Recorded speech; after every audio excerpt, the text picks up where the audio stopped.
Sanibonani, I don't usually make a commentary around celebrity news nakho konke kodwa ke ngizosika nje kwelijikayo mayelana noNaledi Aphiwe. One thing that constantly worried me since the inception of a career yakhe bengimnake ko Facebook ngangakangeni ngisho ko TikTok is the amount of adults that follow uNaledi Aphiwe. Thina ama 1K who are obsessed and who are hell-bent on humbling her. Who are obsessed, who are hell-bent on humbling that girl. We understand.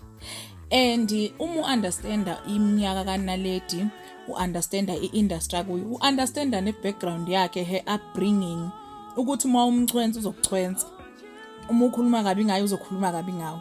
Like angeke abe nayo le maturity le yethu yokuthi I'm a celebrity now. Uzodila nawe nje athi malume angiyifuni ke lento isho kimi nawe malume kunjani. Kade kwasa lengane le ilwiso. But mina I think there's aspects with psyche yabantu who are obsessed with uNaledi Aphiwe because most of them are old. uNaledi une following because of the kind of music she makes, which is Afropop. She has a following of people who are much older than her, and they're expecting her ukuthi behave in a certain way. They're expecting her ukuthi abahloniphe athi sorry sis, sorry bhuti phakathi kwabo. Even the music industry, I do understand ukuthi kunama challenges abhekene now. But mina kwi psyche yabo, the obsession with humbling her, it comes from the fact that nihlulwa ama 2K again. And ilele online nifila ngathi li is a target lona. You understand?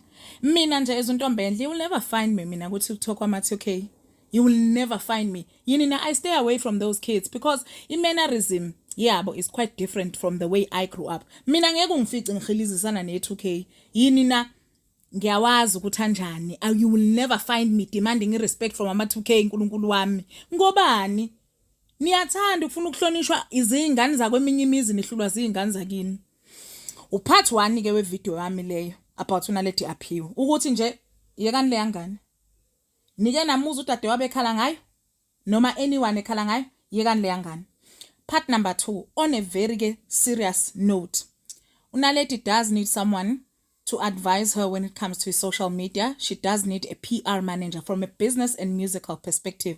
Uyalidinga usizo because the thing is gonna be detrimental because abantu abadala abaphaphela le yangane indelelo yayo mayisibadelela nayo ngoba basuke beyidelele bayithatha personally and uyababona ukuthi ba vindictive. The reason I think